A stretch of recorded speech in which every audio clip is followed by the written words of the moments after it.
If you're just starting out with formulas and functions in Excel and you'd like to learn all about them in one place and for free, then this video is for you. We're going to start off by learning about what formulas and functions actually are in Excel, what's the difference between the two, and how to create them and edit them, before we go on to learn how to use about 30 or so of the most popular functions in Excel. So this video is jam-packed with information, and the best part is that you can download the spreadsheet I use by clicking on the link in the description below. And that way you can do the same exercises I do as I'm doing them, making this kind of like a free course. Also, if you'd like to skip ahead to any particular part of this video, just click on the timestamps below. Okay, so go ahead and download your copy of the spreadsheet and let's get started.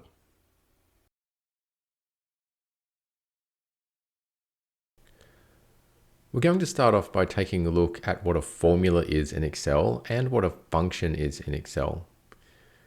So first of all, a formula is an equation that's defined by the user, while a function is a predefined calculation that's built into Excel.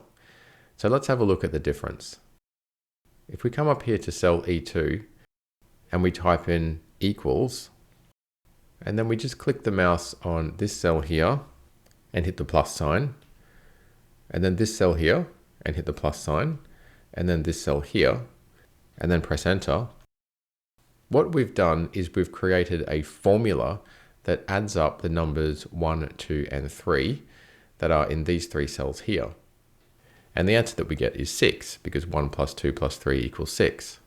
Now, if we come down to cell E5 and we type in equals, and then I type the word sum and open brackets, and then I drag the mouse over these cells here to select them all and then close the brackets and then press enter, you can see that we get the same answer as above. But what we've done here is, instead of putting in cell B2 plus cell C2 plus cell D2, we've just entered in a sum function. So the sum function is a predefined calculation that's built into Excel. And when we tell it what cells that we want to add up, it does the calculation for us. So as we can see, this and this give us the same result. One of them, however, is an equation that's been defined by the user, being us, and the other one is a predefined calculation that's built into Excel. So that's the difference between a formula and a function.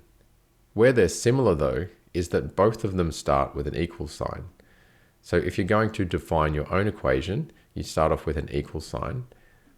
Or if you're going to use a predefined calculation or a function in Excel, you also start with an equal sign. And because of that, you'll often hear people use the word formula when they actually mean function in Excel. So for example, you may hear someone say, I used the sum formula, when really they meant the sum function.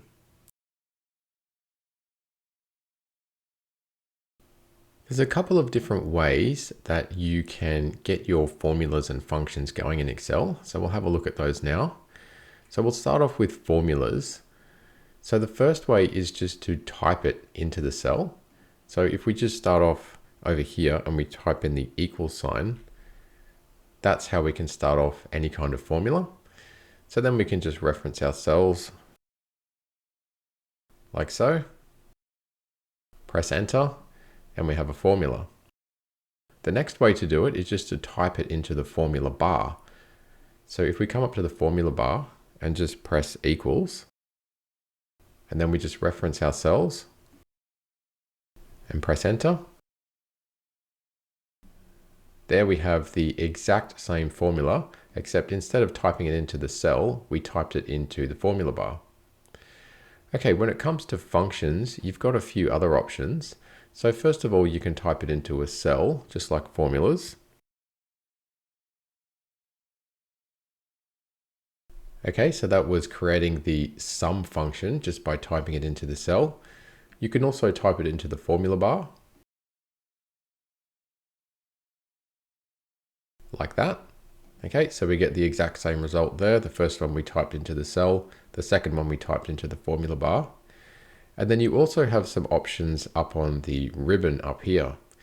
And you can go to either the Home tab, which is the one that we're on, or you can go to the Formulas tab. And both of these tabs contain places that you can go to get some functions going. So we'll just go to this cell down here and we'll click on the Auto Sum button up here. And as you can see, that's inserted the sum function straight into that cell. So then I can just pick the cells that I want to add up and press enter. And that's how you can just insert a sum straight into a cell by using the Auto Sum button. And there's also an Auto Sum button over here on the Formulas tab. All right, back to the Home tab, and we'll just go to the next cell down. And I'll show you another way you can pick sum is if you come up here and you click on the drop down next to Auto Sum, you can see you've got sum right there. So you can click on that. And once again, that started off a sum function for us. So we can just choose our cells and press enter. And again, we have a sum function inserted directly into the cells. And again, over on the Formulas tab, you can do the same thing with this drop down arrow over here. All right, back to the Home tab. And the final thing I wanted to show you was if I activate this cell here and we go back up to that drop down, you can see that there are a few other functions that you can quickly select here. But then you can click on More Functions and it brings up this box and you can actually go in and search for any function that you like in Excel. And there's absolutely dozens and dozens of them. And when you find it, you just select it and then click on OK. So I'll just choose sum and click on OK. And then it brings up this little help box that helps you work out exactly what you're supposed to do with the function.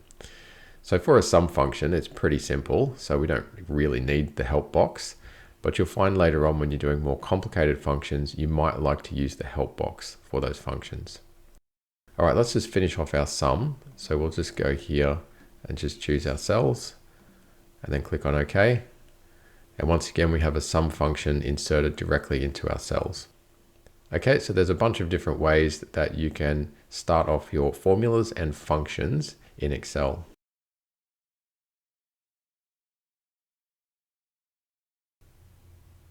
If you make a mistake in one of your formulas or functions, you may need to edit it, and it's pretty easy to do. I'll just show you a couple of different ways you can do it.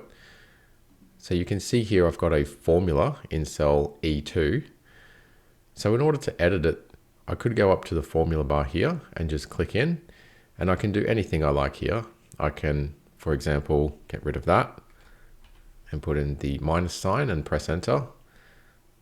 So now it's 1 plus 2 minus 3, or I could even go in here and just delete that altogether. And then it's just 1 plus 2. So you can make any edits you like that way. Another way of doing it is you can just double click into the cell. Okay, so you can see that my cursor is now in that cell. So I could come on to the end here and put that back the way it was and press enter. So now we're doing 1 plus 2 plus 3 again. And another way of doing it is you just go onto the cell that contains the formula or function and press F2, which I just did, and that takes you inside the cell again. So you can go ahead and just make whatever change you like. So let's just say I delete all that. And again, I could go F2, put it back the way it was and press enter. And there you go. So that's 1 plus 2 plus 3 again.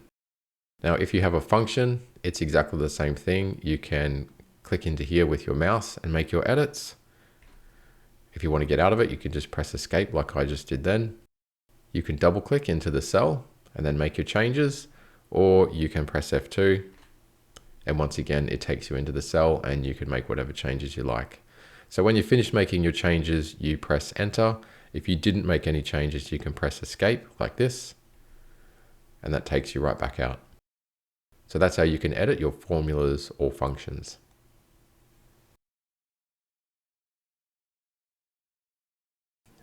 We're going to take a look now at what cell referencing is in Excel and a few different ways that you can reference your cells depending on what you need to achieve. Now, first of all, I'm going to show you what a cell reference actually is compared to when something is hard-coded into a formula or function. So if I come up here, what I want to do is I want to add up the numbers 1, 2, and 3. Now if I click on equals, and I just type in 1 plus 2 plus 3, you can see that I've got the formula in there and the answer is 6. But the problem is that if, let's say instead of 3, I wanted to add up 4, so I can type 4 into that cell, but nothing changes over here because I've just hard-coded the numbers 1, 2, and 3 into the formula instead of actually referencing the cells. So what you can do instead is you can reference the cells. So you could type equals and then click on cell B3 to reference that cell, and then plus, and click on cell C3 to reference that cell and plus, and then click on cell D3 to reference that cell and press enter.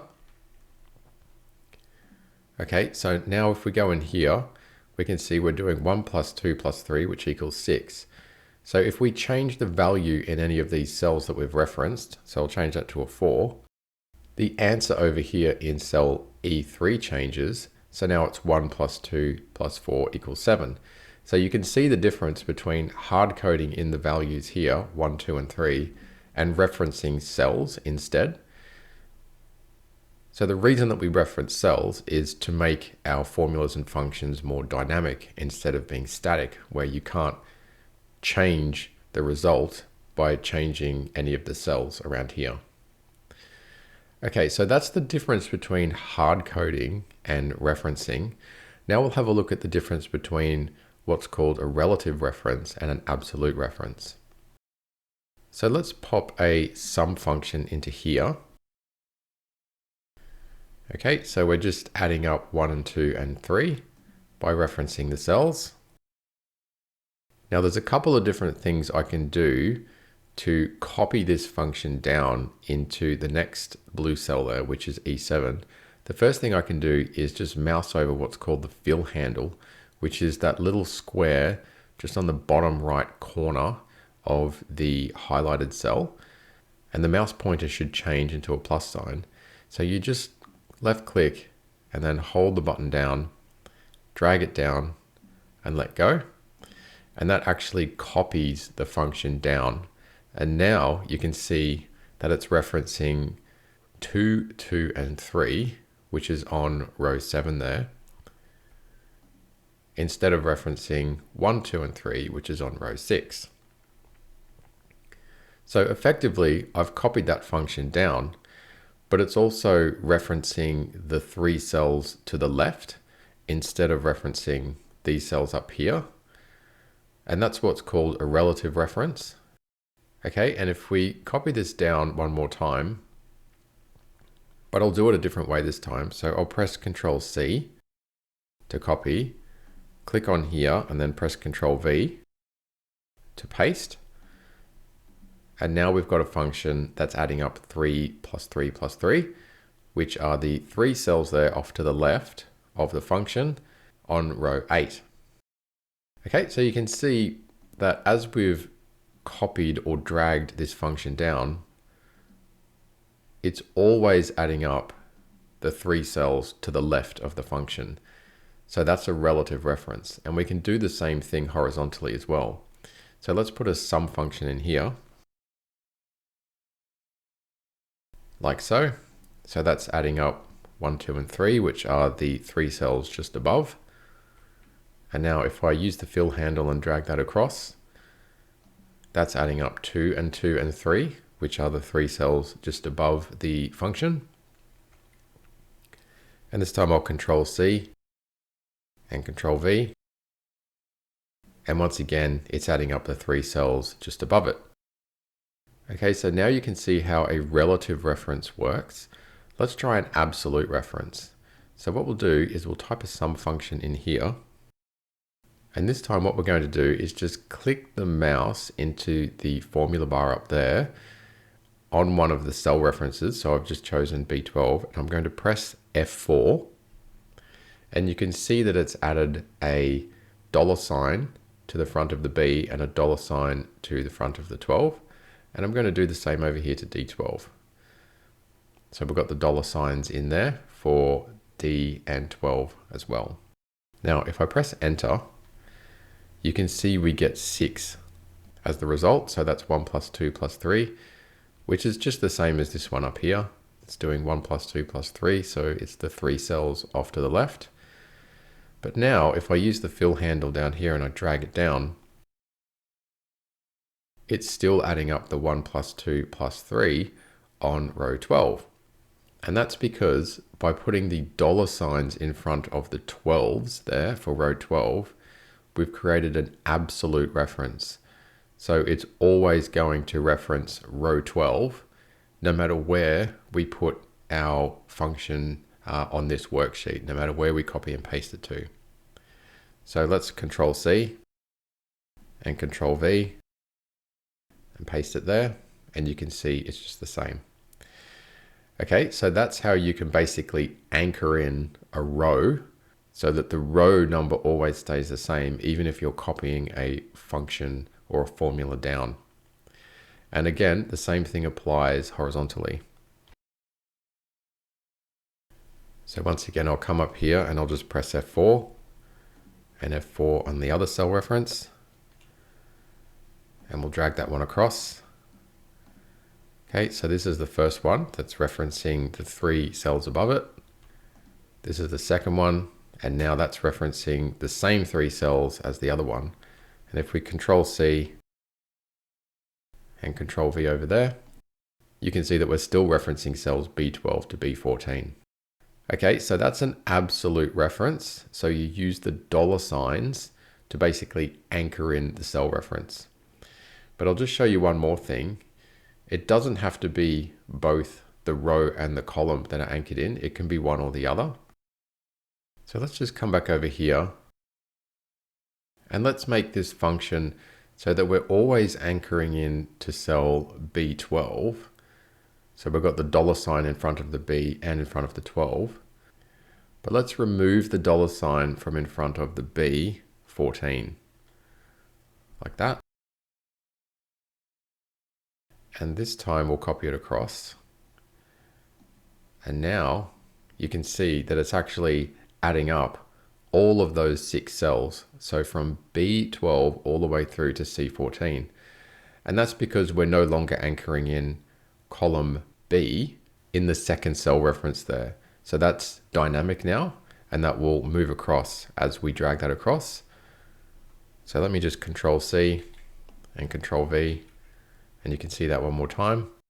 And as you probably guessed, now we're adding up all 9 cells.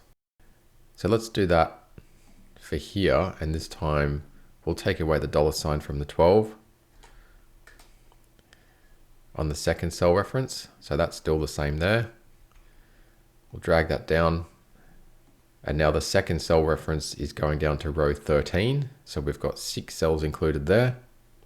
And if I Control C and Control V, and now we've got all 9 cells being added up because the second cell reference is now coming down to row 14. Okay, so you can see the power of absolute references there, where you can anchor in rows and columns for different cell references within your functions. And this is something that you'll get used to more and more as you go along in Excel and you create different spreadsheets with different functions, and you need to anchor them in different ways. So it takes a little bit of getting used to. I suggest you do a bit of practice on it, but that's the difference between a relative reference and an absolute reference, and also the difference between a hard-coded formula and a referenced formula.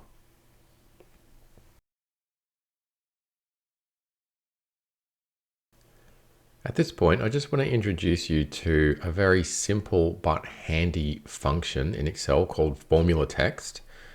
So if I just come up here to cell B2, you can see I have a formula in there equals sum 1 plus 1.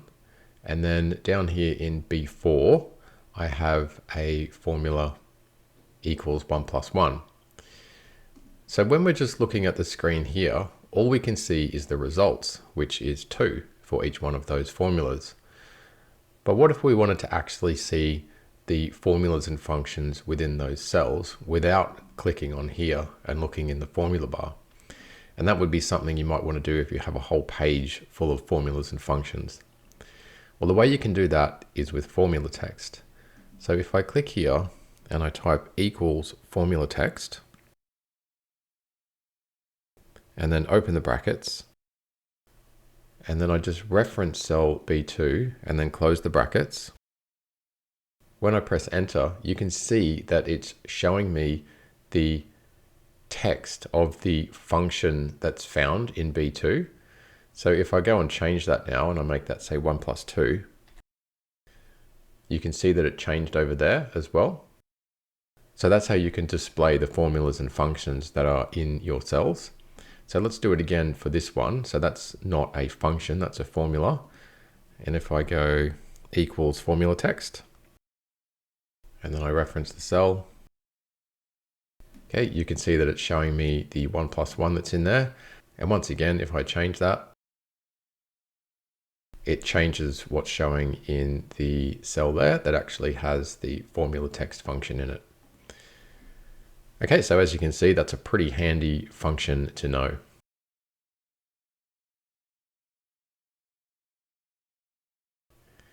We're going to do a lesson now on what's called the order of operators in Excel. Now your operators are plus, minus, multiply, and divide. And it's a good idea to know in what order Excel uses those operators when you create a formula or a function. So what I've got here is a little exercise set up. And over here, we've just got some formula text functions in that are going to show us what we type into the cells in column F. So the first thing I want to do is just create a really simple formula to just add up these three cells over here. Like that. Okay, so that's B2 plus C2 plus D2, which is 2 plus 3 plus 4, and 2 plus 3 plus 4 equals 9. So we're only using one operator here, which is plus. So that's a pretty easy one to work out. There's no real order of operators in action here. But on the next one, let's say we do 2 plus 3 multiplied by 4. Okay, so the answer that we get is 14. And the way to get 14 out of those numbers is 3 multiplied by 4 equals 12, and then add 2 equals 14. So from that, we can see that Excel is doing cell C3 multiplied by cell D3 before adding the 2, even though cell B3 is at the start of the formula. So it's not just starting at the start of the formula and doing B3 plus C3 first. It's actually gone further along in the formula and it's doing C3 times D3 first. So that means it's doing the multiplication before it's doing the plus. So that's what I mean by order of operators. Excel will always do the multiplication sign before it does the plus sign in a situation like this, where there's no parentheses or brackets anywhere in the formula. Okay, so let's say we didn't want that and we actually wanted it to do B3 plus C3 first. Well, the way to do that is to use parentheses or brackets to force that operator to be calculated first. So what I'll do is I'll just use the fill handle and copy that down. And then we'll put some brackets around this bit. And press enter. And now we get an answer of 20. So the way we get 20 is 2 plus 3 equals 5, multiplied by 4 equals 20. So by putting the parentheses or the brackets around the B4 plus C4, we've forced Excel to change the order of operators. It's now doing the plus before it's doing the multiplication.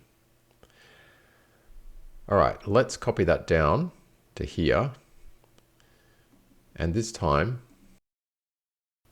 we'll put the brackets around the C5 multiplied by D5.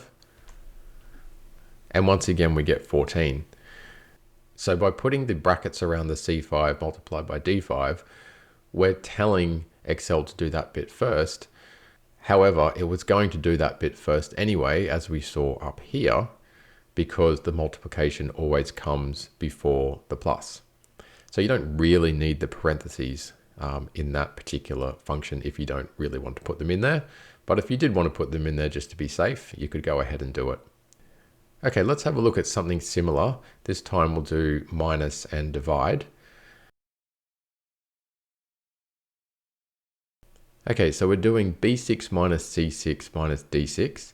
So it's 10 minus 6 minus 2, and the answer is 2. And just below it, this time we'll put in the divide sign.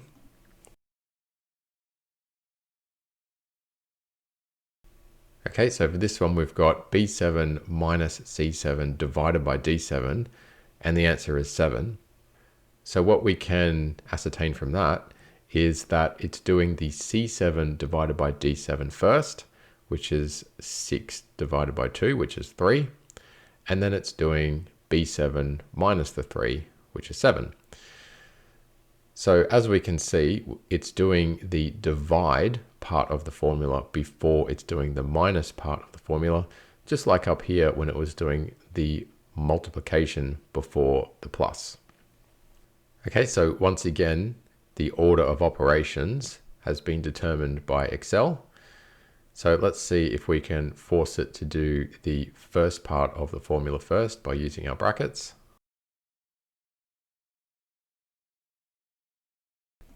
Okay, so I'll put the brackets around the B8 minus C8. So that's 10 minus 6, which is 4. And then 4 divided by 2 is 2. So we've got it doing the first part of the formula first before doing the division. And then I'll just copy that down here and we'll do a similar exercise to what we did above. Okay, so now we've got the brackets around the second part of the formula, which is the division. So once again, it's C9 divided by D9, so 6 divided by 2, which is 3, and then 10 minus 3 equals 7. So that's exactly the same as the formula up here. So once again, we don't really need the brackets or parentheses there because the order of operations would have done the division first anyway before the minus. Okay, so in conclusion, you can see that multiplication and division will be done before addition and subtraction in Excel unless you use parentheses or brackets to force the situation to be different.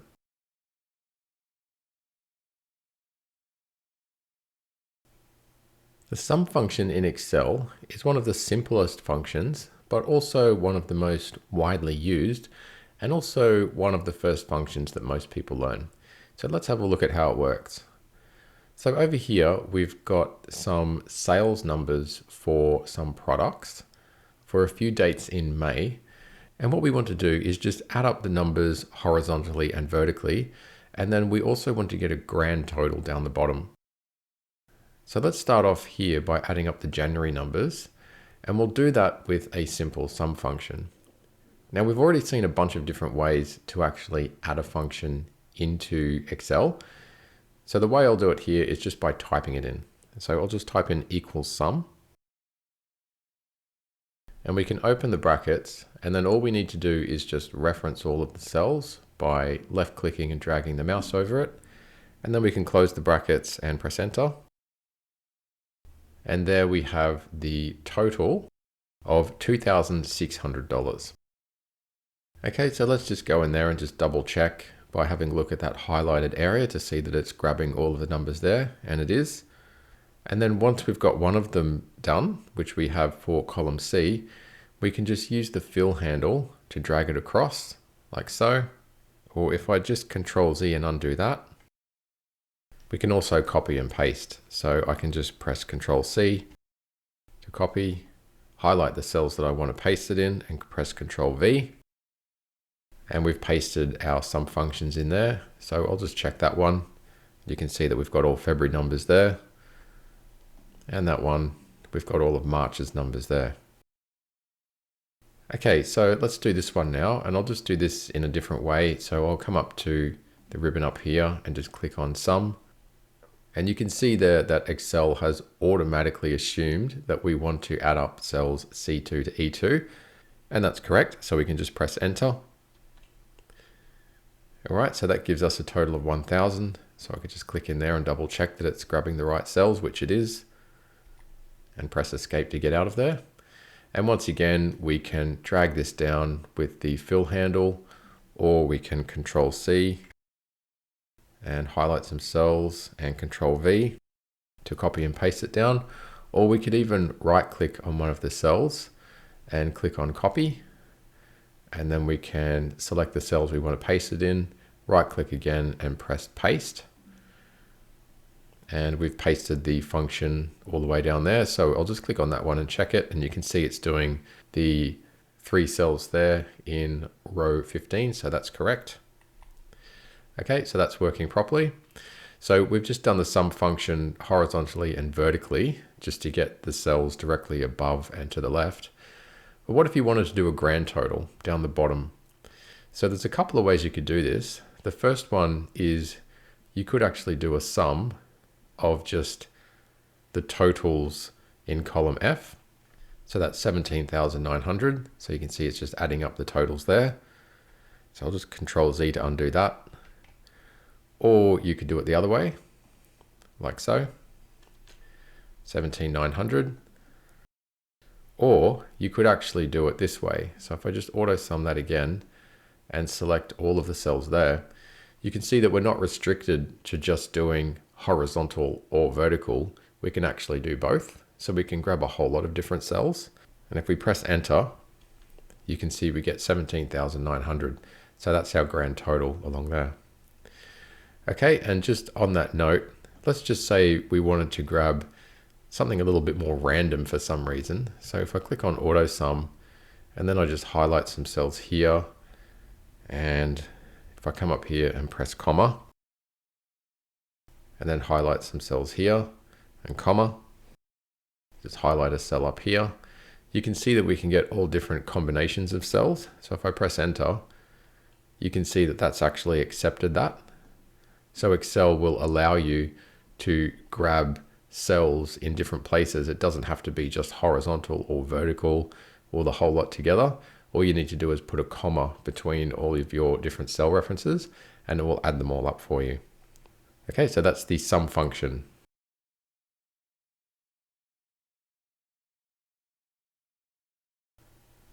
Okay, now we're going to look at the count function in Excel. And that function counts the number of cells that have a number in them. And I've set up an exercise here with a whole lot of different things so we can see what counts as a number and what doesn't. So let's just start off over here in cell A7 and I'll just type in equals count and open the brackets to start our function off. And I'll just highlight cells A2 to A6. So we're going to count how many numbers are in that range. All right, and as you can see, it's telling us that there are 5 numbers in that range. 1, 2, 3, 4, and 5. All right, so that's basically how it works. Now let's drag it across and see what it counts as numbers and what it doesn't. So if I drag it across with the fill handle, and you can see now it's evaluating cells B2 to B6, and it's telling us that there's only 4 numbers. So that first one there, that's in quotes, even though it's a number, because it's in quotes, it's not being counted as a number. And if we drag this across to the next column, we can see that it's saying that there's no numbers in those cells right there, which is correct because they're all letters. And if we drag it across again, we can see now it's saying that there's 4 numbers in these cells. So that's got the numbers 2, 3, 4, and 5, but it's got the letter A in cell D2, which is not a number. And then if we drag it all the way across, let's just have a look at the results. So over here, it's saying that there's 4 numbers in here. So it's not counting the A1 as a number. The next one along It's saying 4 again, so it's not counting the asterisk as a number. The next one along is 4 again, and it's not counting the blank cell as a number. The next one along has a couple of dates, and it is counting them as a number because it's telling us that there's 5 numbers in that range. And then finally over here, it's telling us again that there's 4 numbers because it's not counting the error message as a number. So even though over here you can see I've got a formula that's got numbers in it, because it gives us an error message, the count function won't count it as a number. Okay, so that's the count function in Excel, and you can use that to count how many cells in a range have a number.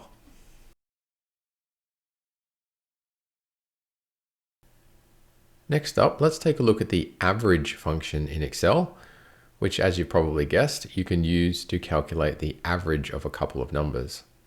So it works pretty much the same as the sum and count functions. So we'll start off up the top here, and I'll just type in equals average and open the brackets, and then I'll just select the range of cells that I want to evaluate, close the brackets and press enter, and we can see that 51,000 is the result. So that's the average of 70,000, 12,000 and 71,000. If I click back into it, you can see the 3 cells that it's referencing there. Okay, so just like some of the other functions, if we want to copy it down, we can just grab the fill handle and just drag it down like that. So this one here is evaluating the average of 20,000, 73,000 and 71,000. Or we can press Control C, select a few cells and press Control V. Or we can right click, copy, select some cells, right click and paste. And we'll have a look at this bottom one here, and you can see that that's evaluating the 3 cells over there to the left of the function. And the average is 54,667. Okay, so you can also do it this way. So let's just select all these cells up here. All right, so the average we get there of 37,636 is the average of all of those cells there in January. And then once again, we can grab the fill handle to copy it across, or we can do Control C and Control V to copy and paste it. All right, so if we want to get an average of all of those numbers, what we can do is start off our function down here, and then we can select all of the cells in there and close it off. And the result is 43,091.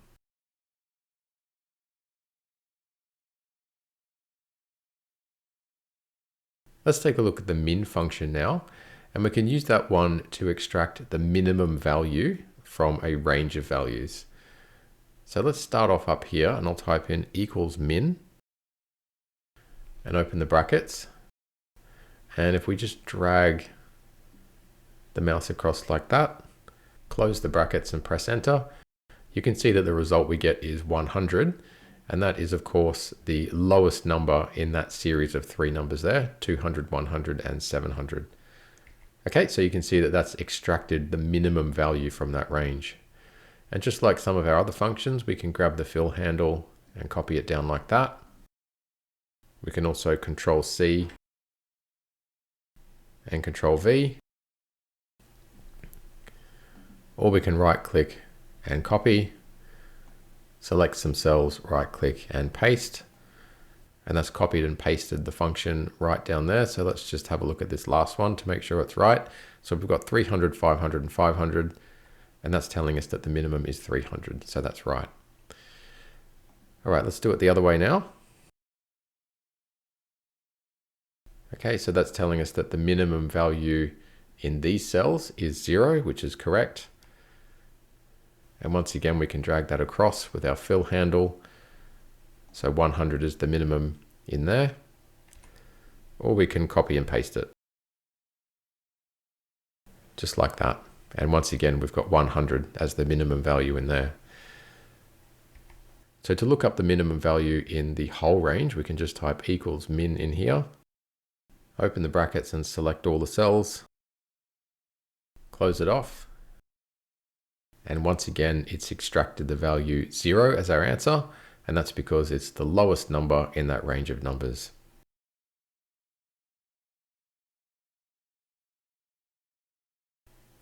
Next up, we'll have a look at the max function, which works just like the min function, except this time we're going to extract the highest value in a range.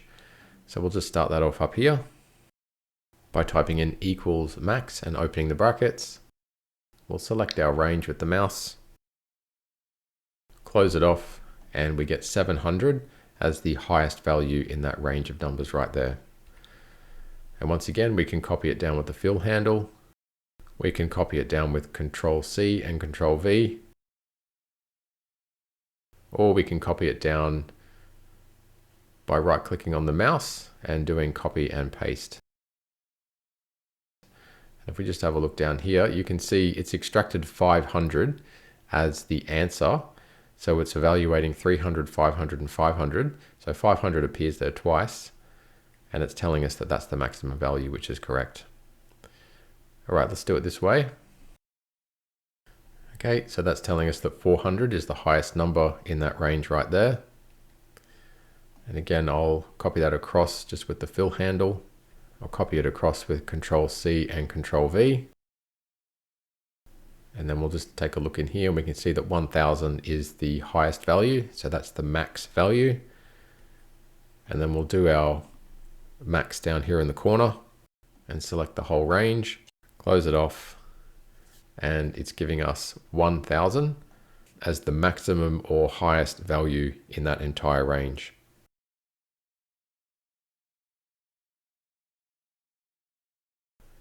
Okay, now we'll start getting into some trickier functions. And the first one we'll do is SUMIF. And the SUMIF works in the same way as sum. So it's going to add up some values, but it's only going to be if certain criteria are met. So you can see up here, I've got total sales of portable blender. So what I want to do is add up all the values in the sales column, but only if the product is a portable blender. So let's see how this works. What we need to do first is type in equals and SUMIF and open the brackets. And then you can see what it's asking for is the range and then the criteria. So the range is going to be the cells that may or may not contain the criteria, and the criteria is portable blender. So that's this range over here. So we'll just highlight that and then we'll press comma. And now what we need to do is tell it that we want it to look up portable blender. Now I'm going to just hard code that in here for the sake of this exercise. And the way you do that is you open the quotes and then type in the value and then close the quotes and then press comma. And now it knows to look up portable blender. So the last thing we need to do is put in the sum range, and that's the range where we have the values that we want to add up. And that's this range of cells over here. So that's got our sales amounts over there in dollars. Okay, so now that we've got all of that in there, we'll just close it off and press enter. Okay, and that's giving us an answer of $500. So the $500 comes from here, which are the sales values for the portable blenders. And as you can see, it's added them all up. So there's 200 there, there's 100 there, and there's 200 there. And down here, there's 0. And that equals $500 in total. Okay, so that's how a SUMIF works when you've hard coded in the criteria. But it's not a good idea to actually hard code it in. It's better to actually have that more dynamic. So we use a reference instead. So what we're going to do is something similar down here. We're going to have the total sales on whatever date is typed into cell F5. Okay, so let's start off the function. And we'll get our range, which this time is the dates over here, comma. The criteria is whatever date is typed in here, comma. And the sum range is the sales values again over here. So we'll close that off. And now you can see it's telling us that we've made $520 worth of sales on the 2nd of May. So that's these cells here. Now the reason that it's better to do it this way than to have that typed in there, hard-coded in there, is because now we can change this. So let's change it to the 3rd of May. And you can see now that our SUMIF function has given us a different result, which is actually $200, which are the sales that were made on the 3rd of May. So you can see that it's a much more dynamic function now, which is a lot more useful because we can put in whatever date we like into cell F5 and it will give us the answer right here. Okay, so that's the SUMIF function.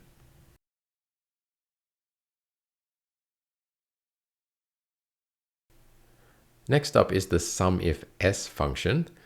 And this is just the same as the SUMIF function, except we can put in multiple criteria instead of just one. So let's go up here to cell H5. And what we're going to do is we're going to find the total sales where there is the quantity of 1 and also the stock keeping unit of NG002. So I'll start off by typing in equals SUMIFS. And the first thing we need to do with this one is actually pick the sum range, which are the sales values over here, and then press comma. And then we need to choose our criteria. So the first thing we need to do is choose the range for criteria 1, which is the quantity range over here, comma. And then the actual criteria itself, which is the quantity that we're typing in right here in cell H3.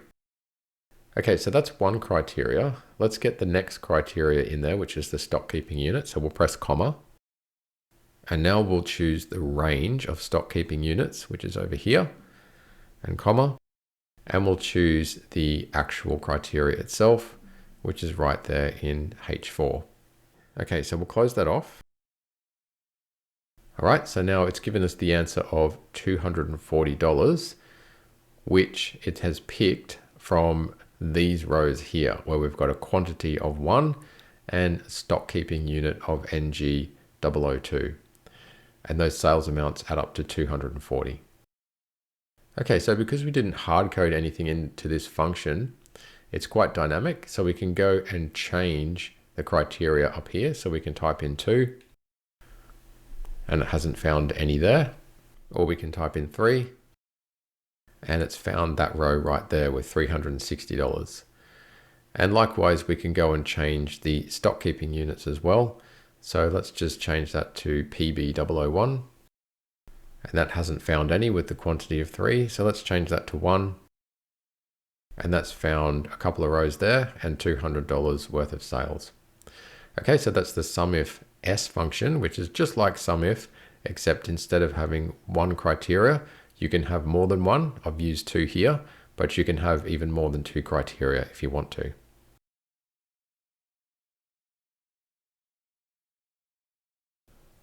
Moving on now to the COUNTIF function.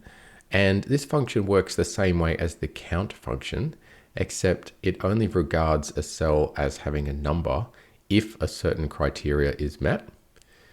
So we'll start off up here in cell E2, where we're going to count the number of times the quantity 1 appears in this list of quantities over here in column C. So I'll start off the function by typing in equals COUNTIF and opening the brackets. Okay, and you can see the first thing it's asking for is the range, and the range is going to be over here. So it's all the quantities down here, comma. And then the second thing it's asking for is the criteria, and the criteria is the number 1. And I'm just going to hard code that in for this example and close it off. Okay, and you can see that the answer that we get is 6. So 6 times within that list of numbers there, it has found the number 1. So it's given us a count of 6. All right, so this doesn't just work for numbers. You can also look up other things like text strings. So in the next cell down, we'll do a COUNTIF for the number of times nail gel appears in the list of products in column B. So we'll just start that one off. Okay, and this time the range is going to be the list over here of all the product names, comma, and the criteria is going to be the text string or the words nail gel, which we'll put in quotes.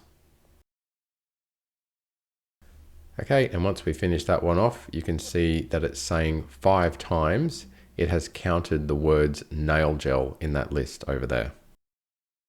Okay, so that's basically how it works. So let's just have a look at how to make it a bit more dynamic now instead of hard coding in the values that we're looking up.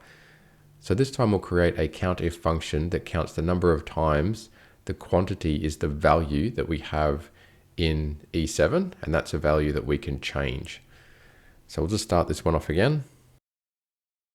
Okay, and the range is going to be the quantities again over here in column C, comma. And this time, instead of hard coding in the criteria, we'll do a cell reference to cell E7 and close it off.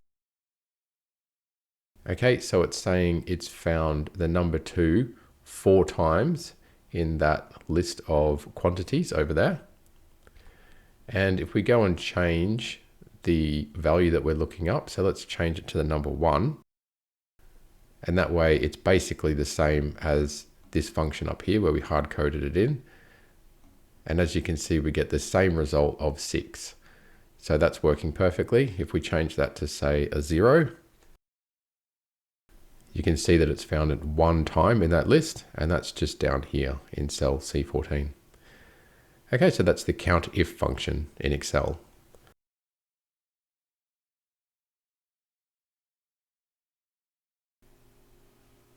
Now let's take a look at the COUNTIFS function, which works in pretty much the same way as the COUNTIF function, except instead of evaluating one criteria, we can evaluate more than one criteria. So what we'll do up here in cell G5 is we'll count the number of times we have the quantity of 1 and the stock keeping unit of PB001. So I'll just start off the function by typing in equals COUNTIFS. And the first thing we need to do is grab the first criteria range, and that's going to be the range of quantities over here, and then comma, and then the criteria 1, which is that one there. So that's the one that we've typed into cell G3, comma. Then we want criteria range 2, which is the range of stock keeping units, comma. And then we need to select the cell with the stock keeping unit that we're going to evaluate, which is right there at G4. And I'll close that off. Okay, so that's given us the answer of 3. So it's saying 3 times it can find the combination of quantity 1 and stock keeping unit PB001.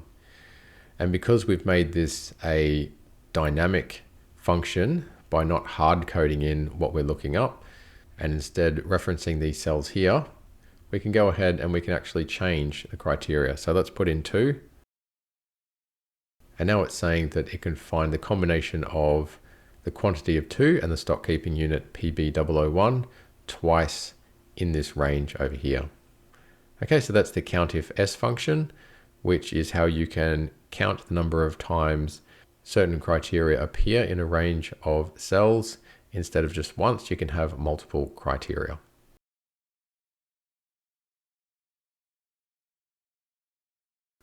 Next up, we have the COUNTBLANK function. And as the name suggests, that will count the number of times there are blank cells in a range of cells. So let's start off by doing a COUNTBLANK here in cell E2 to evaluate the 3 cells to the left of it. So we'll just type in equals COUNTBLANK and open the brackets. And then I'll use the mouse to select those cells and close it off. Okay, so it's saying within that range there, it can count 3 blank cells, which is why it's given us a result of 3. So let's drag it down with the fill handle. And now we can see that it's saying there are no blank cells within that range there, which is correct because they've all got the number 1 in there. And I'll drag it down again. And this time it's saying that it can only find 1 blank cell in here. Now I've highlighted this one on purpose because it's a bit of a tricky one. And the reason it's saying that there's only one blank cell is because this cell here has got a 0 in it, but this cell here actually has a space in it that you can put in there with the space bar. And if I click into the formula bar here, you can see that I can move the cursor and there's actually a space right there. So that's not completely blank. There is actually a space in there. Whereas this cell over here, this is completely blank. There's nothing in there at all, not even a space. Okay, so from that you can see that COUNTBLANK does include a space as a value. So it says that there's something in there. And if we drag this all the way down, we can have a look at the rest of them. And you can see that it's saying that there's no blank cells, that it's counting everything in all of those cells as values. Okay, let's do it this way now. Okay, so we're just evaluating this little column of cells here. And it's saying that there's 2 blanks. So there's the one there at B2 and there's the blank cell there at B4. The rest of them are values that it is counting. And if we drag this across, we can see that this one is saying that there's 1 blank cell, which is the cell at C2. And this one's also saying that there's 1 blank cell. And that's because, as we know, this one in here actually has a space in there, so it's not blank. Okay, and if we wanted to evaluate them all, we can do a COUNTBLANK function to capture that whole range there.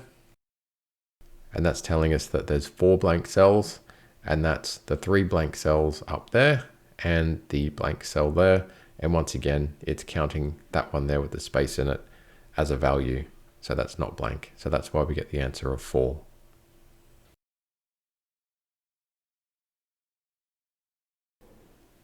Okay, now we're going to look at a function called CONCAT, which used to be called concatenate. And that's where we can put some values together in one cell that are actually in separate cells. So you can see down here, we've got a bunch of values in these cells down here, but I want to actually put them in one cell. So if I come up here and type in equals concat and open the brackets, you can see it's asking me for the first bit of text, which I'll just reference by clicking on cell B2 and then comma. And now it's asking me for the second bit of text. And it just keeps going like that until you've selected all of the text that you want. I'll just close the brackets and finish that off. And now you can see it's given us the value, hello, how are you, with a question mark. And it's actually basically pasted all of those text values together in the one cell like that. Okay, so that obviously doesn't look too good. So there's some different things you can do.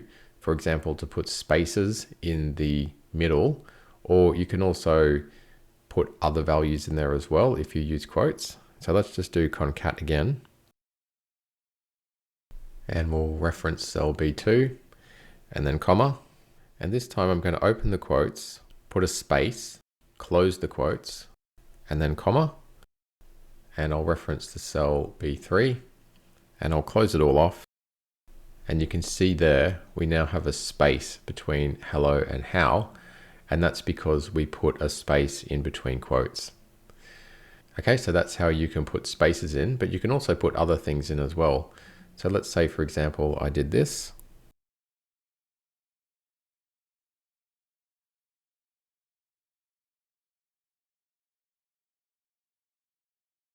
Okay, so this time I've put a dash in that first set of quotes. So you can see the little dash that's come through there.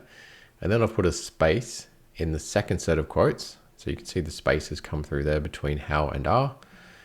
And then I've put the word are in quotes. And this time I've put it lowercase just to make it different from the word are over there in cell B4. So you can see that you can also basically hard code some text in there just by putting it in quotes. So it's not just spaces you can put in quotes, you can put all kinds of things in there. You can put numbers in there too, and other things as well.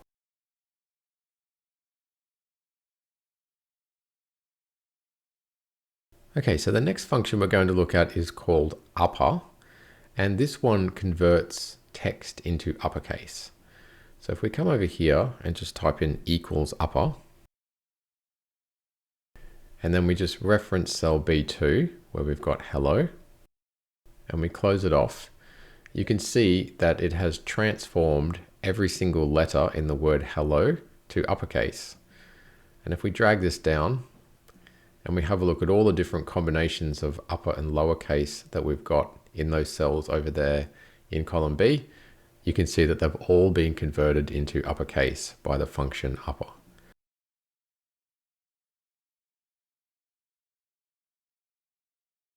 Similarly, we've got the function called lower, which will convert everything into lowercase. So let's start that off over here by typing in equals lower. And we'll reference cell B2. Okay, so you can see over in B2, you can see the H is a capital letter or an uppercase letter, and now it's being converted into lowercase by the lower function. And if we copy that function down and reference the rest of the cells over there in column B, you can see that no matter what combination of upper and lowercase there are in column B, they've all been converted into lowercase by the function lower.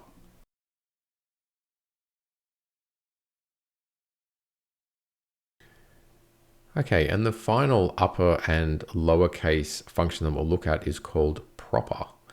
And that converts the upper and lowercase into what it should be for a word. So let's have a look at how that works. I'll type in equals proper over here and reference cell B2. All right, and we can see that one hasn't changed at all because the capital letter H is at the start of the word, which is okay. And the rest of the letters are lowercase, which is also okay. So it's just left that one as is. Now, the next hello down here, all of the letters are capitalized except for the second L. So as you can see, that's an improper way of writing that word.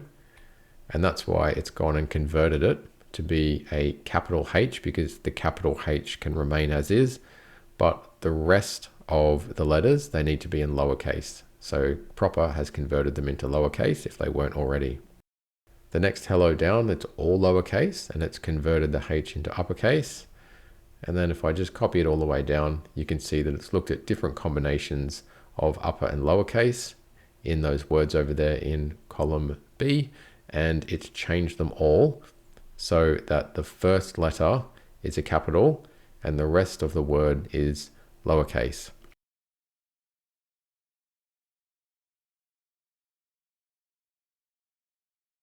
The next function we're going to look at is called write, and you can use that function to extract characters from a cell from the right-hand side. So let's just see how that works. If I come up here and I type in equals write, I just need to choose the text string, which is over here at B2, and hit comma. And then it's just asking me the number of characters that it wants to extract. So let's just start with 1. Okay, and you can see there that it's extracted the letter O because it's gone over to the right-hand side of the word hello and it's extracted 1 character starting from the right. If we change that to 2, it's now extracted the L and the O on the right-hand side. And if we put in 3, that will give us the double LO. Okay, so you can see how that works. Let's just do it for a number string now.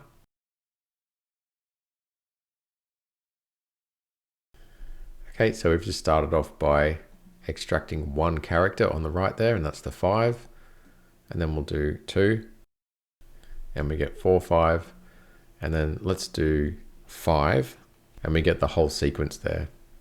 So that's characters 1, 2, 3, 4, and 5, starting from the right-hand side of that string of numbers over there in cell B3.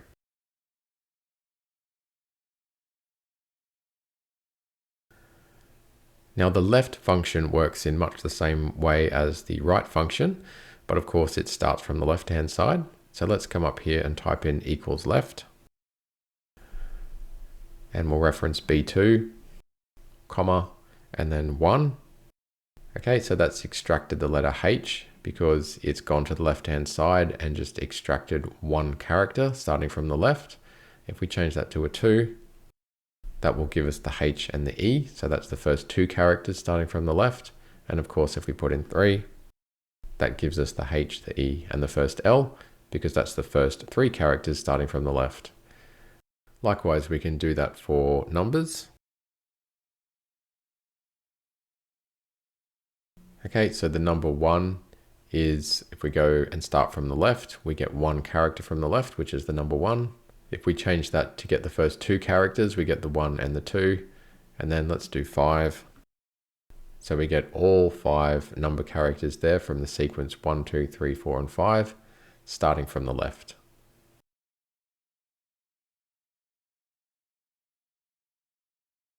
Okay, now we're going to take a look at how the mid function works, which is similar to the left and right functions. So if I come up here to cell D2 and just type in equals mid, and we just choose the text over here in B2 and comma. So even though this is similar to the left and right functions, there is a difference, and that is that it wants to know where the starting point is in the middle of that text string. So let's say that the start number is 3, and that will be the L in the middle there. So the first L in hello, and then comma, and then the number of characters, let's say 2. And you can see that it's returned LL. So the starting point was the first L, which is the 3rd character from the left. And then the number of characters to return is 2, which is why it's grabbed the L and the L. If we change that to 3, it will give us the L, and the O, because it started from the first L, and then it's returned the next 3 characters. All right, let's do something slightly different down here. Let's make the starting point the 4th character, and comma, and we'll return, say, 1. Okay, so that's started off from the 4th character from the left, which is the number 4, and it's returned only 1 value, which is the number 4. If we change that to a 2, that will return the 4 and the 5, starting off from the 4th character from the left. Okay, so that's how the mid function works. You've got to tell it where the midpoint is, and then you've got to tell it how many characters to return going right from that midpoint.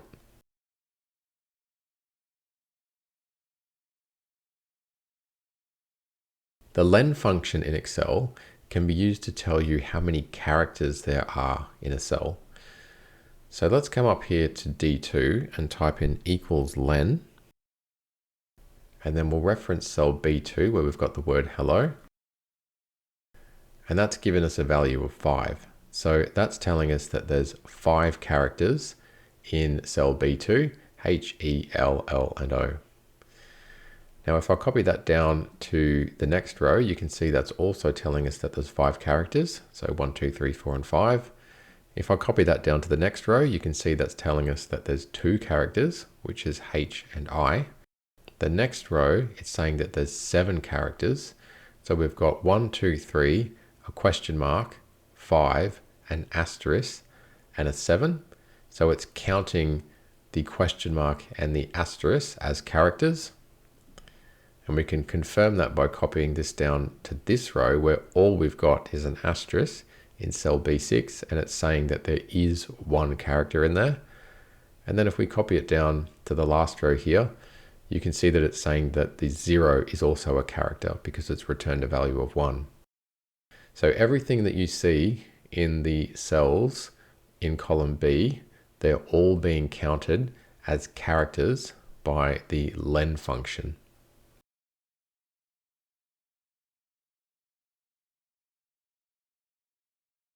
Before we go on to learn about the if function, we need to do a lesson on logical operators and how they work in Excel. So logical operators are things like equals, greater than, and less than. So I've set up an exercise here so we can run through some of those, and we're also going to see how and or work in Excel because they are functions that go well with the if statement. All right, so in row 2, the test that we're going to do is we're going to ask Excel whether the value at B2 is equal to the value at C2. And the way we would do that is to come over here and type in equals, select B2, equals, and select C2. So this is a formula that's just asking Excel to evaluate whether B2 is equal to C2. And the answer that it's giving us is that it's true. Now, if we copy that down, we're now asking Excel to evaluate whether B3 is equal to C3. And of course, we've got hello and then hi. So the answer is false. So you can see there that Excel can give us true or false answers based on our logical operators. And in this instance, the operator that I'm using is just equals. So let's copy that down one more time. And we can see here, we're asking if B4 is equal to C4. So is 1 equal to 1? And the answer is true. And then if we copy it down once more again, we can see that we're asking Excel if B5 is equal to C5. So is 3 equal to 4? And the answer is false. Okay, so that's how we can ask Excel if cells are equal to each other. Now let's ask Excel if cells are greater than or less than each other. So we'll start here by asking if B6 is greater than C6. So we'll type in equals and we'll reference B6. Now we'll type greater than and then we'll reference C6 and press enter. Okay, and that's telling us that B6 is not greater than C6. So that's the answer that Excel has given us, which is correct.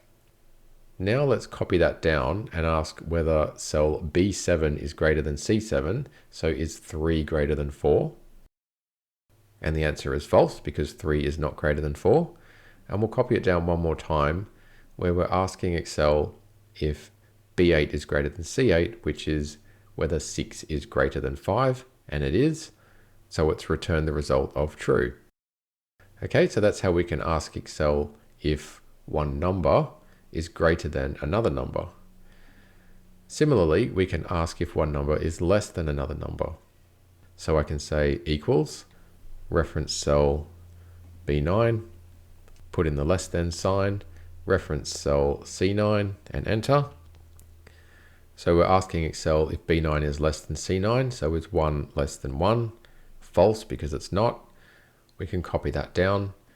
And now we're asking is B10 less than C10? Is 1 less than 2? And that's true because it is. And now we're asking if 6 is less than 5, and it's false because it's not. Okay, so now we know how to ask Excel whether two cells are equal or whether one cell is greater than or less than another cell. So what if we wanted to do combinations of that?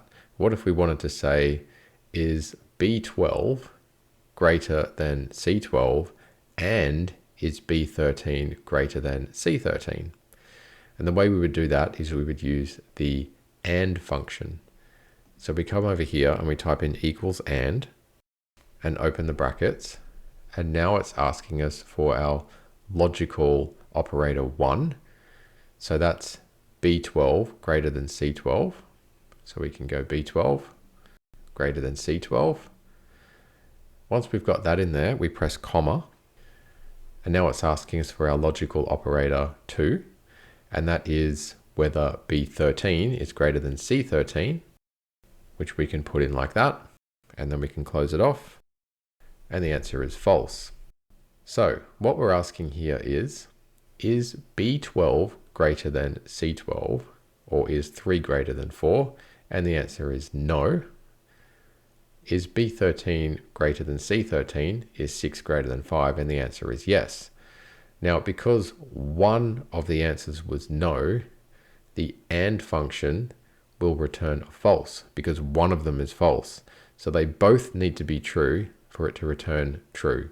If one of them is false, or if both of them are false, it will return an overall value of false.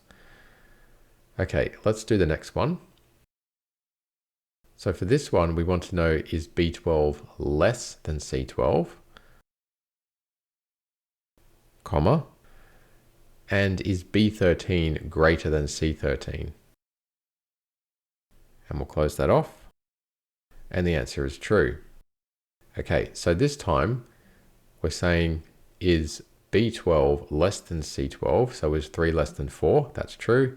And is B13 greater than C13? is 6 greater than 5, and that's true. So we get two trues, so our AND function can return an overall true result.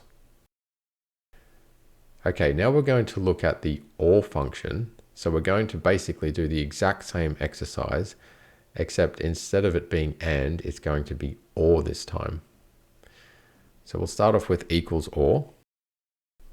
And now we need to put in whether B14 is greater than C14, and comma, or is B15 greater than C15? Okay, and the answer that we get is true. So is 3 greater than 4? That's false. Or is 6 greater than 5? Which is true. Because it's an OR function, we only need one of the results to be true for it to return a true overall, unlike AND, where we needed both of them to be true. Okay, so let's do the last one down here. Is B14 greater than C14, and comma, or is B15 less than C15? Okay, and the answer that we get is false.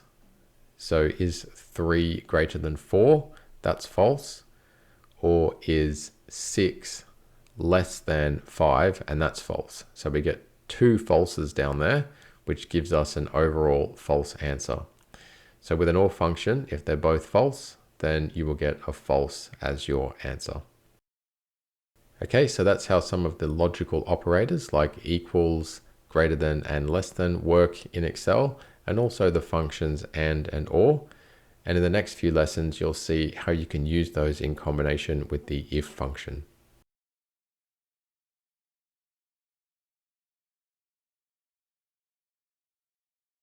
Now we're going to learn to use the IF function in Excel. And what we're going to do is evaluate some test scores and return whether these students have passed or failed their test based on whether their pass mark was greater than 50. And for some of the if functions, we're going to hard code in some values. And for the other ones, we're going to reference the values to make them more dynamic. So let's start off up here in cell D2 by typing in equals if. Okay, so the logical test is going to be whether their score was greater than 50. And we're just going to evaluate score 1 in this exercise. So I'll just click on cell B2 for Daniela there, and then greater than, and I'm actually just going to hard code the 50 in here, and comma. Okay, so you can see the logical test there is whether the 35 is going to be greater than 50. Now what we also need to do is just tell Excel what to return in this cell here at D2 if the logical test is true and if the logical test is false. And once again, I'm just going to hard code that in. So I want it to say pass if it's true. So I've just put pass in quotes and then comma, and I want it to say fail if it's false. So I've just put in fail in quotes there, and I'll close it off. So as you can see, Daniela has failed because 35 is not greater than 50. So Excel has returned the value for false, which is fail. Now, if we just copy that down, we can see the next one is a pass, and that's because it's evaluating whether 55 is greater than 50, which it is. So it's returning the true value, which is the word pass. And if I just copy that down some more, we can see that Rosa has failed because 24 is not greater than 50. We can see that Bo has passed because 67 is greater than 50. And we can see that Estella has failed because 50 is not greater than 50. So it's equal to 50, but it's not greater than 50. So she couldn't get a pass mark out of that. Okay, so that's how if works. Let's do it now more dynamically by referencing some of those cells down the bottom. So we'll just start off with equals if, and the logical test will be whether 70 is greater than, and this time we're going to, instead of typing in 50, we'll reference the cell down here at B14, and I'm going to anchor that in with the dollar signs there. So I just pressed F4 and then comma. Now the value, if true, I want it to be down here. I want it to say pass, but I'm going to grab that value from B16. And again, I'm going to press F4, comma, and then the value of false is going to be the value there at B17. And once again, I'll anchor that in with an F4, close it off. And the result that we get is pass because 70 is greater than 50. Now, if I copy that down, we can see here that Natalia has failed because 25 is less than 50. But all of those references that we've got to the 50, the pass, and the fail have remained intact because we anchored them in with the dollar signs. And that means we can copy this all the way down like that. And the rest of the students there are all evaluated to have passed, and it's returned the result pass for all of them. Okay, so now because we made these functions down here more dynamic, we can go and change the values down here. So let's say that's 70. Okay, so now the pass mark is 70, and you can see that Jameson has actually failed, whereas before he had passed, and also Ronan.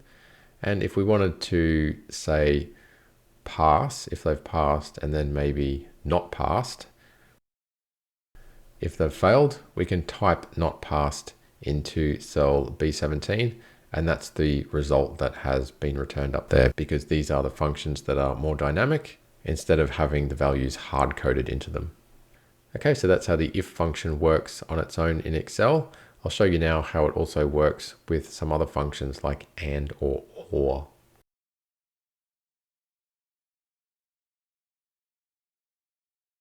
This time we're going to get a little trickier, and we're going to use and with the if function.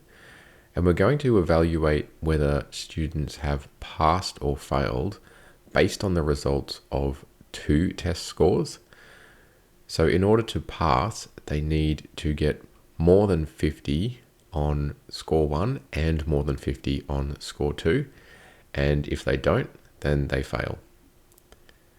And once again, I'm going to start off by just hard coding some things into the function first, and then we'll have a look at how to make it more dynamic with some references. Okay, let's start up here with Daniela. Okay, so I've got equals if in there. So the logical test is going to be based on 2 scores, and to use and, we need to type that in first, and then open the brackets, and then put our first logical test in. So it's going to be the score here at B2, and whether or not it's greater than 50, and comma. And then we need to reference the second score at C2, and whether or not that's greater than 50. And now we'll close the brackets because we've got both of our logical tests in there.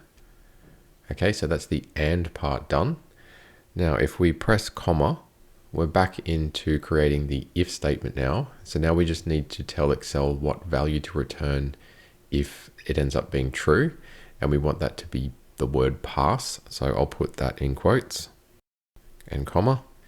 And then if it's a false outcome, we want it to say fail, and I'll put that in quotes.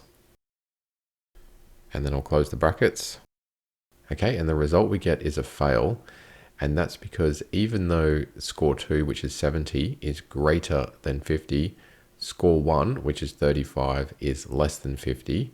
And because we're using and, both of those logical tests need to be true, and they're not. Okay, so overall, that's a fail for Daniela. Now I'll just drag that down and we'll have a look at the rest of them. So the next one down, Trey, he gets a pass because 55 is greater than 50 and 85 is greater than 50. The next one is a fail because they're both less than 50. The next one is a pass because they're both greater than 50. And then finally, we've got Estella, who's a fail because even though 79 is greater than 50, 50 is not greater than 50. So that's a fail. Okay, so that's how you can do it by hard coding some things into the function. I'll just do it now with some references to the cells down below there so we can make it more dynamic. Okay, so we've got if and in there. So we want score 1 to be greater than 50, and I'll just press F4 and anchor that in, and comma. And now we've got score 2 greater than 50, and I've anchored that in as well. And this time we want the value of true to be from cell B16, and I'll anchor that in, and comma. And the value with false will be from cell B17, and I'll anchor that in with F4 as well. Okay, so that's a pass because 70 and 64 are both greater than 50. And if I drag that down, we can see that there's various passes and fails there based on the results. And we can also see now that if we change the pass mark up to say 70, a couple of the students' results changed from pass to fail. Jameson, for example. And just like in the last exercise, I can change the text that comes out for the results. So we could change this, say, to not passed. And that text will now show up in these functions where we referenced that cell for the result. Okay, so that's how you can use AND with the IF function.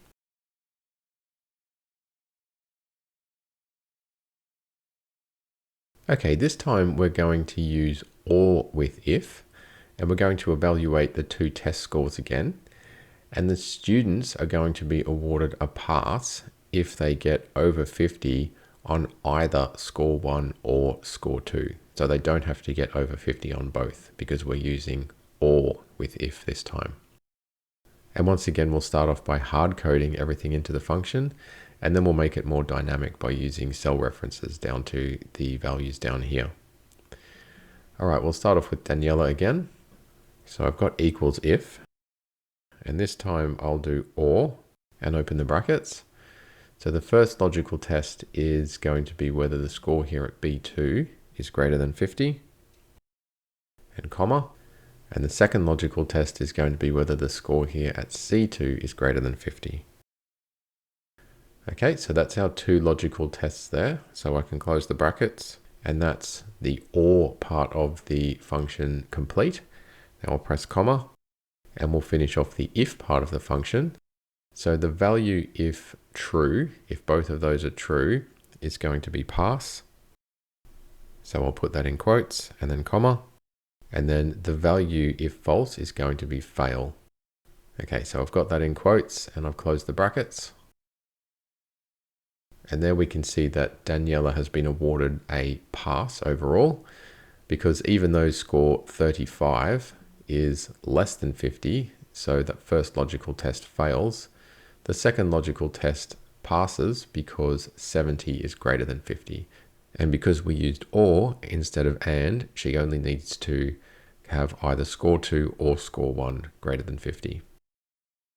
So we'll drag that down, and we can see everybody passes except for Rosa, because both of her scores are less than 50. So both logical arguments fail in that instance. Okay, let's do the same thing again, but we'll reference some cells this time to make it more dynamic. Okay, I've got if and OR in there. So the first logical test is going to be whether that value there is greater than the value down here in cell B14, and I'll F4 to anchor that in. The second logical function is going to be whether the value there at C7 is greater than 50. The 50 being the value down there at B14, and I'll anchor that in, close the brackets, a comma, so that's the OR part done. So back to finishing off the if statement. Now we just need the value if true, which is going to be the value down here at B16, and I'll anchor that in, comma, and the value if false is going to be the value down here at B17, anchor that in with an F4, close the brackets, and we're done. Okay, so Jameson gets a pass. Both of his scores are actually more than 50, so that's an easy one. I'll drag that down. So everybody passes except for Natalia, because both of her scores are less than 50. Okay, so let's just change the pass mark now to 70. And we can see that Jameson has now gone from a pass to a fail, because both of his scores are no longer greater than 70, as we can see there. And once again, I'll just show you that you can change the pass or fail text down here. And the new text appears up here in the functions that reference those cells, so the dynamic functions. Okay, so that's how you can use OR with if.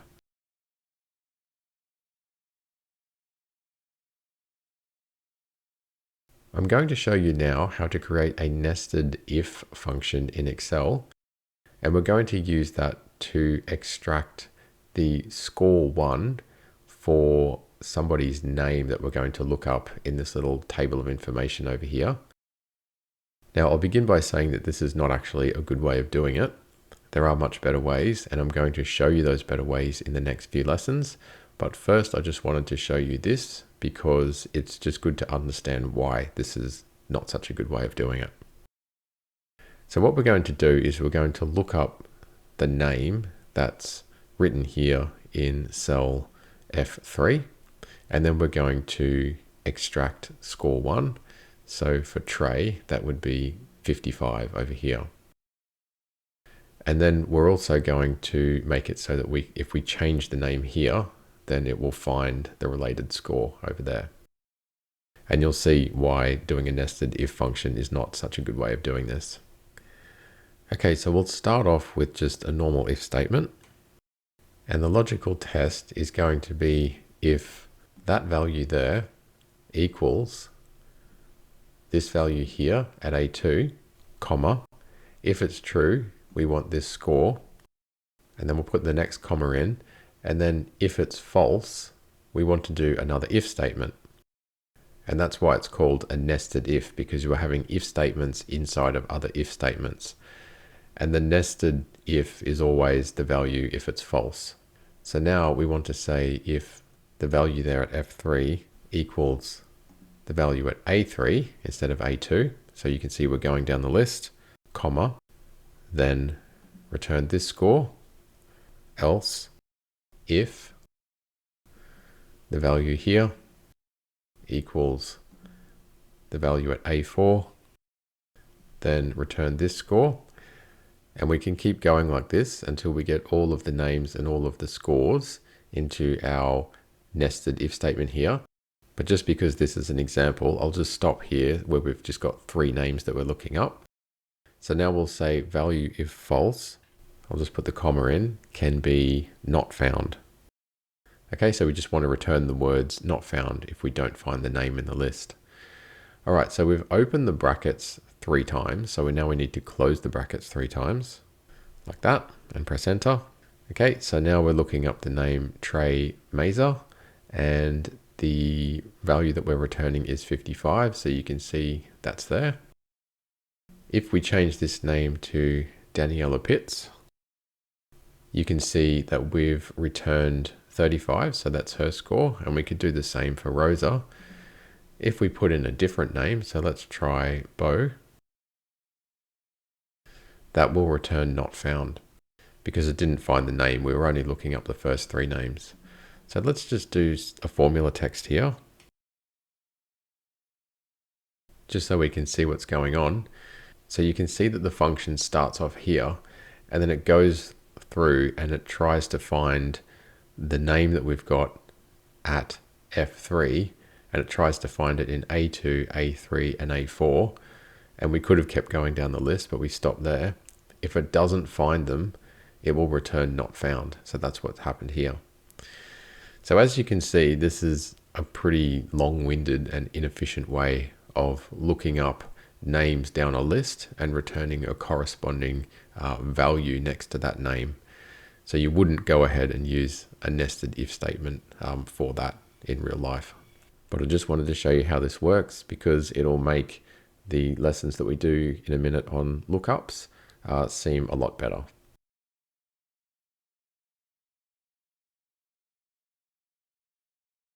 Before we do our lessons on lookups, I'll just show you a slightly different version of a nested if, and it's called IFS. So we're going to do the same exercise that we did in the last lesson where we're going to look up names and return the scores, but we're just going to end up with a slightly more efficient function than a nested if. Okay, so if I come up here and I type in equals IFS, You can see here that it's asking us for the first logical test, and we want that to be the name that we type in here equals the first name on the list over here, comma, and now it's asking us for the value if true, which is going to be the score. Now, instead of then going and having to put in another if function and nesting in an if, we just hit comma and we move straight on to the next logical test. So that's going to be the name here again and equals and A3 and then comma and then the value if true, which is going to be the corresponding score there, comma, and now we move on to the third logical test. So you can see that we're basically doing the same thing, except we're not having to type in a nested if statement every time. Okay, so let's get the value there at F3 again, and we'll say equals that one. Okay, so that's the value if true.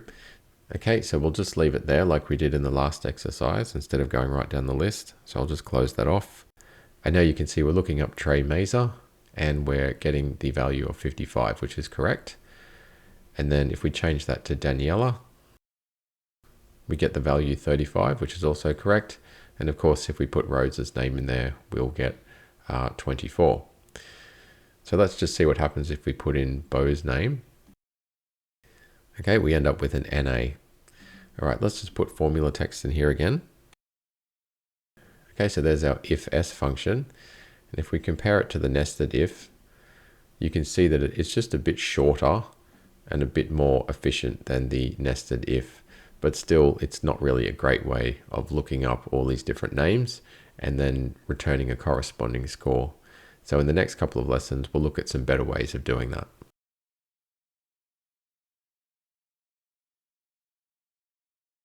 Now it's time to learn about the VLOOKUP function, which is one of the more popular functions in Excel. And what we're going to do is we're going to look up the names over here in column A, and we're going to return the corresponding score 1 in column B. And then after that, we'll use a VLOOKUP to look up the names again, and we'll return the corresponding score 2 from column C. All right, let's get started with score 1, and we'll do that right here. So we'll just type in equals VLOOKUP. Okay, so the first thing it wants is the lookup value, and that's going to be right here at F3 and comma. Now it's asking for the table array. Now for a VLOOKUP, the table array is the entire table that contains both the value that you're looking up and the results that you want to extract. So the values that we're looking up are over here in this column, and we want to extract the corresponding score over here. So we need to highlight both of those columns.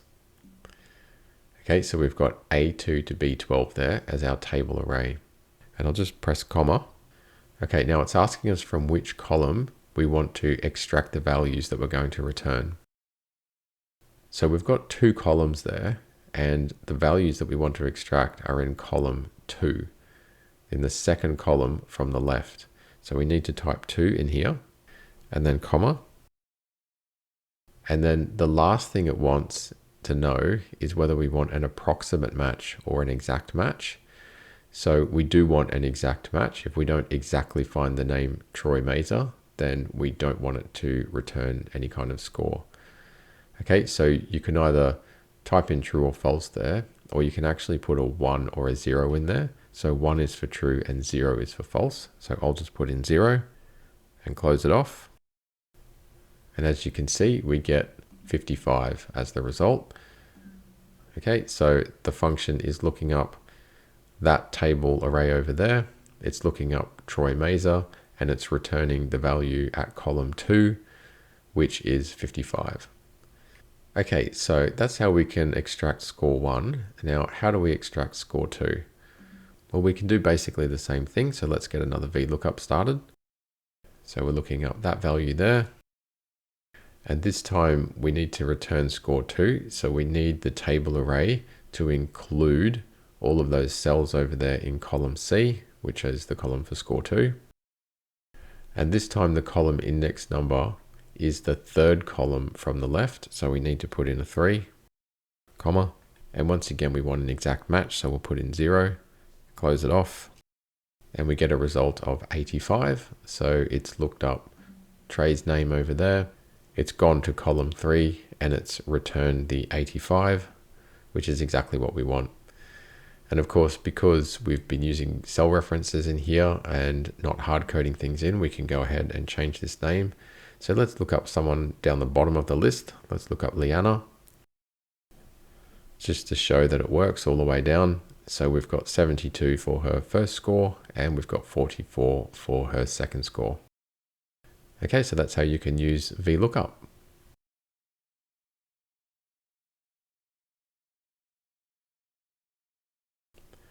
Okay, now it's time to learn about the XLOOKUP function in Excel, which is similar to VLOOKUP, except it does overcome a few of the problems of VLOOKUP, which I'll explain in a minute. Okay, so we're going to do a similar exercise to the last one, where we're going to look up names and extract scores. So let's start off by looking up score 1 for Trey. So I'll just type in equals XLOOKUP and open the brackets here. Okay, so the first thing it wants is the lookup value, which is the name that we've got typed there at G3, comma. Now the lookup array is the names over here. So unlike VLOOKUP, for this one, we're actually putting in a separate array for lookups and then another array for the values that we want to return. So that's the lookup array, comma. The return array is going to be the scores here at score 1. Okay, so you can see we've selected 2 different arrays there, whereas with VLOOKUP, it was all just the one array that we dragged our mouse over at the same time. And then we can do a value if not found. We can also do a match mode and we can do a search mode, and they're all optional, which is why they're in brackets there. So what I'll do is I'll just backspace and we'll just close this off. Okay, so I've just created an XLOOKUP without putting in all of the optional information in the end there, just to keep it simple. So we're looking up Trey Mazer and we're looking up his corresponding score and we're getting 55, so that works out just fine. Now, if we were to do that with a VLOOKUP, once again, that would all just be the one array instead of 2 different arrays there. Okay, so let's look up score 2 now. So we'll just come down here and start off another XLOOKUP function. All right, we're going to look up that same value there, comma. The lookup array is going to be the names over here, comma. And then the return array is actually going to be the values there in column C under score 2. So once again, we've chosen 2 different arrays for our lookup and our return. And this is something that you can't really do with a VLOOKUP. You see how we've got a gap there? We haven't got column B included in either array. But for a VLOOKUP, you would have to choose the whole lot. So this is just one of the differences between VLOOKUP and XLOOKUP, is that you can have gaps between your arrays like that. All right, so let's just close that off. And you can see we've got 85 there. So that's looked up Trey's name and it's looked up the score 2 down here and it's given us 85. So we can go in and change the name in here. So let's look up, say, Natalia. Okay, so our XLOOKUPs are looking up the name Natalia. Score 1 has come back as 25 and score 2 has come back as 33. So that's working just fine. All right, so that's how an XLOOKUP works, but I'll just show you one other thing. So when we do it this way, we're starting off on the left and we're looking up values for names, and then we're going right to extract the scores. And it's the same with this one here. So XLOOKUP can do left to right and VLOOKUP can do left to right, but XLOOKUP can also do right to left, which is what we're going to do now. Okay, so let's look up this value in this list of names over on the right hand side, and we'll return score 1. Okay, and you can see that's grabbed 55. So this is something that VLOOKUP can't do. It can't go from right to left like this. So you need to use XLOOKUP if you need to go right to left. And we'll just finish off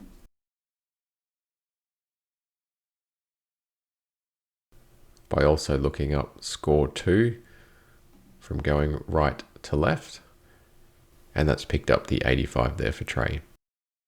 Okay, so that's how you can use XLOOKUP, and a couple of reasons why it's better than VLOOKUP.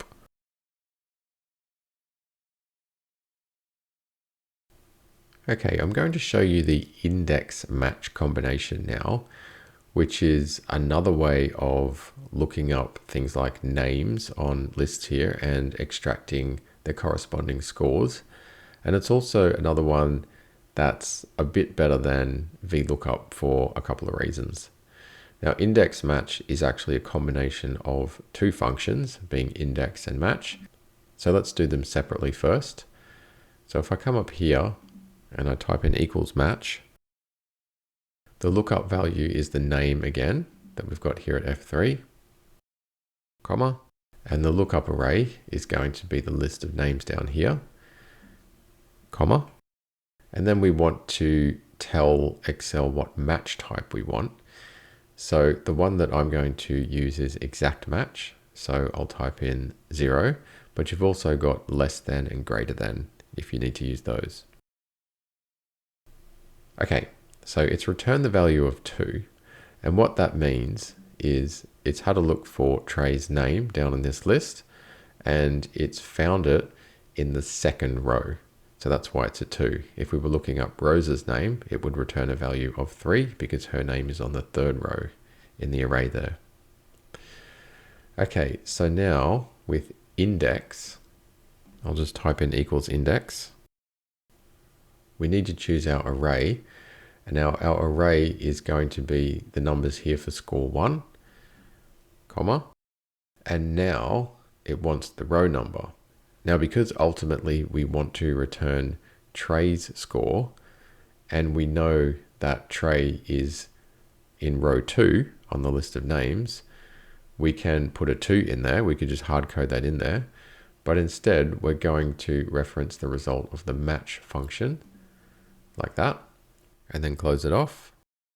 And it finds the score of 55, which is exactly the right result. So as you can see, we've used match and then index to find Trey's name and then return his corresponding score 1. So we did that in two separate functions, but you can actually combine the functions. So let's just start off with the index. And again, we'll get our array of the results and comma.